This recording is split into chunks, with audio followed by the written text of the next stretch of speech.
Türkmenistan adam hukuklary babatynda milli kanunçylygy gowlandyrmak, halkara standartlaryny ýetirmek boýunça işlerini dowam etdirýär. Ýa-ni ýakynda adam hukuklary boýunça 5 ýyllyk milli plan tasdiklandy we ombudsmanyň ýyllyk hatawaty çap edildi. Bu aralykda adam hukuklaryny goraýjylar häkimetler tarapyndan kabul edilen resmi namalary iş ýüzünde durmuşa geçirmek boýunça anyk çäreleriň bolmazlygyna alada bildirýärler. Türkmenistanyň adam hukuklary boýunça baş wekiliniň 2020-nji ýyla degişli ýyllyk hatawatynda öňkü ýyllarda bolşaly kanunyň hökmürawanlygynyň doly hormatlanýanlygy we raýatlaryň hukuklarynyň kepillendirilýänligi aýdylýar. Türkmen ombudsmanynyň nowatdaky hatawaty 26 aprelde döwlet medeniýetinde çap edildi.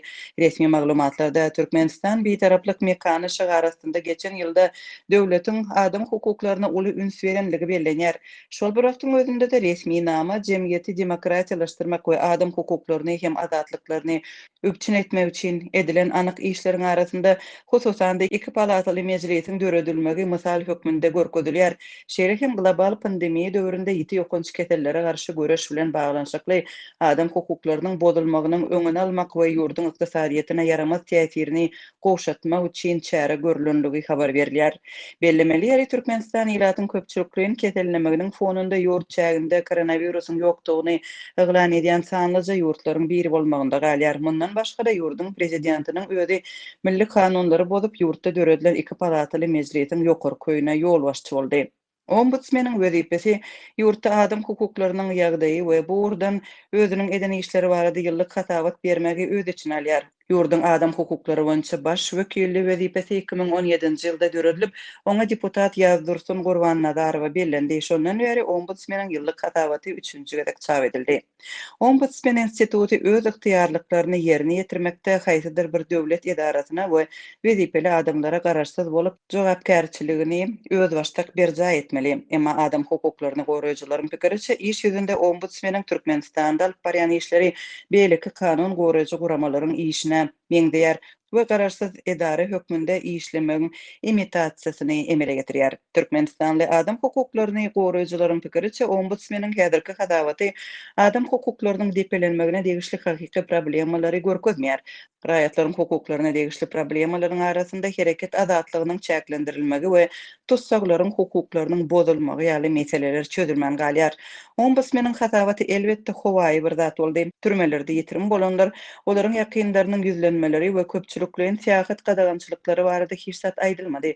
Raýatlaryň ýüzlenmeleriniň görkezilen sany ujypsyz diýip adynyň agdalmazlygy şerti bilen gürleşen adam hukuklaryny goraýjy aktivist azatlyk aýtdy.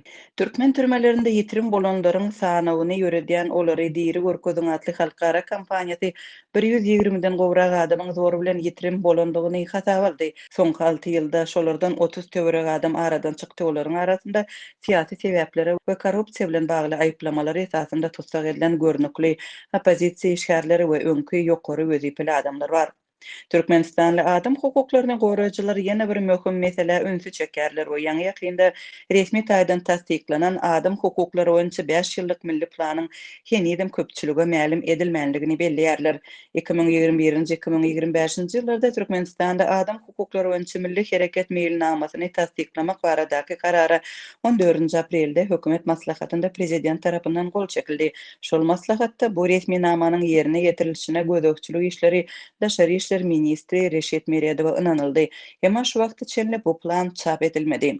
Adam hukuklary boýunça milli hereket meýilnamasyny tasdiklamak baradaky karara gol çekilenden soň ýeterlik wagt geçdi. Ýöne soňky tekst çap edilmedi. Bu Türkmenistanyň häkimetleriniň öz ileri tutýan ugurlaryny gizlemek we şeýdip adam hukuklaryny goraýjylaryň tanqidlerini öňüne almak isleýändigini görkezýär. Şeýle hökümet adam hukuklaryna degişli iň möhüm meseleleri milli plana goşmandygy barada pikir döredýär diýip hukuk goraýjy aktivist azatlyk bilen söhbetdeşlikde aýtdy. Onun sözlerine göre meýilnamanyň teksti taýýarlyk görülýän tapgyrda hem adam hukuklaryny goraýjylara el ýeterli bolmandyr. Şeýle hem aktivist Türkmenistanyň adam hukuklary boýunça milli planyny taýýarlamaga kömek eden Birleşen Milletler Guramasynyň edarasyndan hem bu dokumenti alyp bolmandygyny belleýär. Azatlyk radiosynyň ombudsmanyň edarasyndan Türkmenistanyň Daşary işler ministrliginden şeýle-de Birleşen Milletler Guramasynyň Aşgabatdaky wekilhanasyndan resmi maglumat almak boýunça synançyklary häzirlikçe başa barmady. Prezident Berdimuhamedov we Türkmen resmiýetleri 14-nji aprelde geçirilen hökümet ýygnagyny eden çykyşlarynda ýurdun adam hukuklary boýunça halkara jemgyýetçiligi bilen hyzmatdaşlygyny netijeli diýip häsiýetlendirdiler. Muňa garamazdan Ýewropa Birleşigi, Birleşen Ştatlar we halkara guramalary Türkmenistanda adam hukuklarynyň bozulmagy barada ýygyderli alada bildiripdi. Kararlary kabul edipdi we ýurtda adam hukuklaryny goramagyň mexanizmlerini gowlandyrmak üçin teklipleri öňe süripdi.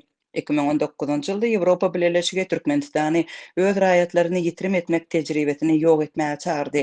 2007-nji ýyldan bäri Birleşen Milletler Guramasynyň Adam Hukuklary Geňeşiniň ähli umumy döwürleýän halkara mexanizminiň çäginde Türkmenistan her 5 ýyldan bir gezek hatawat berýär.